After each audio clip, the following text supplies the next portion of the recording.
Welcome back to another segment of Manifest with SII Power with your host Dwight. And on this segment, I'm going to be talking about self-concept part 3. But before we quantum jump into that, let me thank each of my subscribers. Thank you for supporting the channel. Thank you all that have been sharing the channel with others. It's really growing. And then thank you for also liking and commenting on your favorite videos and sending in questions. I'm answering the questions sort of indirectly because I don't want to spoon feed you. I want you to do a little bit of the footwork so that you're on the hunt and you're excited about getting the information. That'll lead you into integration and implementation, which will bring you the revelation that you continue to work with to bring you forth the transformation. So self-concept 3, right? So self-concept, let's go back to the basics. And I think there's a couple shorts videos on it. And then there's part 1 and part 2. So self-concept, or concept of self, identity, self-image, all those words are interchangeable. You just, work with the one that resonates with you the strongest. So here's what it is. It's how you see yourself, how you think and feel about yourself, right? Internally. And then it's also how you see yourself in relationship to your world, to others, and material things, right? So how you see yourself, think and feel about yourself internally, and then also externally, how you see yourself in relationship to your world, others, and material things. So the way that they've taught us is not exactly how the universe works. And what I mean by that is they've taught us, that something's wrong with us, we needing to fix something, we're the problem, and so on and so forth.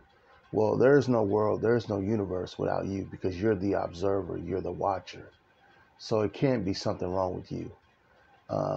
It's just that you don't, understand, or understand really who you are. And so there's a play on that where you're giving your power away to the external instead of, digging for the gold mine to find out who you really are. You're not a body with a soul. You are a soul that has inhabited a body, or you are a soul that has incarnated a body.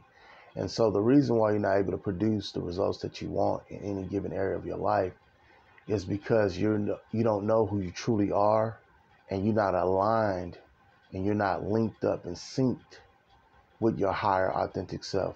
Hopefully that makes sense.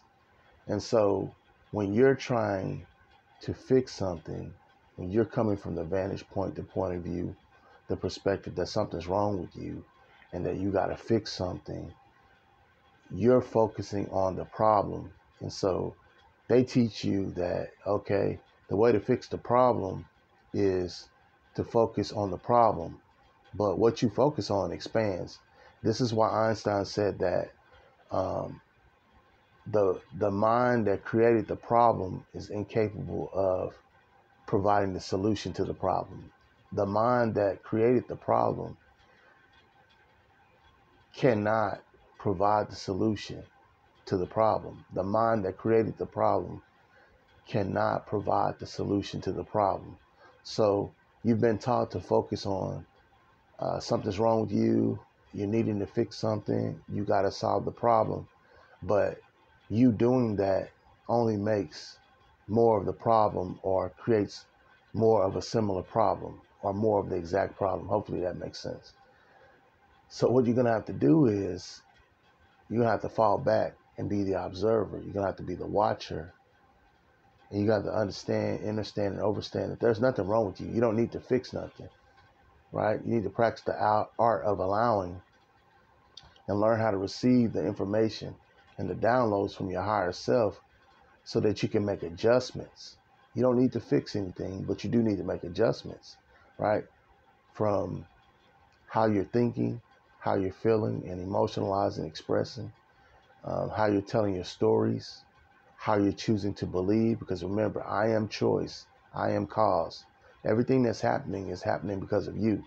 It's not something outside of you that's causing whatever's happening into your reality, your experience in your life to happen. It's you are the cause, you are the choice, you are the source, you are the power. It's you, you, you. You got to take 100% ownership, 100% accountability, and 100% responsibility. You're creating it all. Now, if you adjust your thinking, if you adjust your feelings and emotions, if you adjust your story, if you adjust your believing, if you adjust your perceiving, if you adjust your expectations and adjust the actions that you take and take inspired action, which are revealed to you from your higher self or through your intuition, then you can begin to course correct and you can begin to see the enhancement on the results that you want in any area, whether it's relationship, it's health, it's on the job, or it's finances. This is how it works, right? But you can't pass the buck, and at the same time, you can't be trying to fix something. Nothing needs to be fixed. You're perfect, whole, and complete just as you are. But you got to change your approach. You got to change your attitude. You got to change your perspective on how you're looking at things. When you do this, guarantee you will begin to see changes. When you do this, guarantee you will begin to see changes. So once you start going from the perspective that you're whole and complete, you're good enough, you're deserving, you're worthy, just as you are, now you can receive the information that you need to receive so that you can execute the instructions and you can begin to receive enhanced, more improved results, outcomes, harvests, and yields and outputs. This is precisely how it's working. The self-concept dictates everything.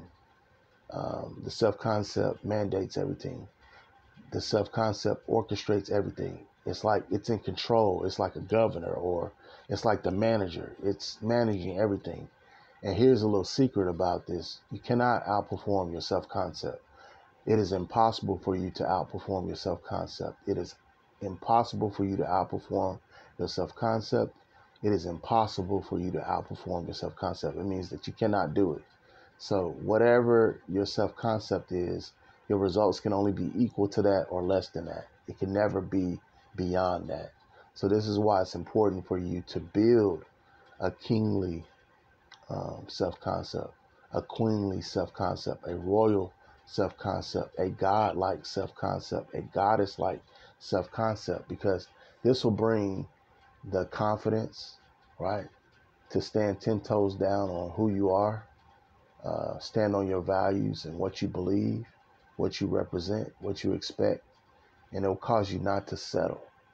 So when you have that healthy self-concept, you're going to be thinking differently. You're going to be thinking outside the box. You're going to be going outside your comfort zone. You're going to have more confidence. You're going to have boldness. You're going to have audacity to really go for things, to go all in. And that's what you want, because in your comfort zone, only thing that can happen is all the stuff that's happened in the past. But if you get outside of your comfort zone into the unknown, that's where the magic happens. That's where the miracles happen. That's where the great things happen. That's where the amazing things happen. That's where the astonishing things can happen. And you're given a blank canvas every day. This is why it's important for you to do mirror work, or you to be aware of your self-talk, your conscious auto-suggestion, your internal dialogue, your inner conversation, and what auto-suggestions are you accepting deductively that you're not challenging, because it's our assumptive beliefs that create our reality. It's our assumptive beliefs that create our reality. It's our assumptive beliefs that are creating our reality. So if you're just accepting someone else's beliefs about money and you're not asking yourself, is this true? Or is this serving you?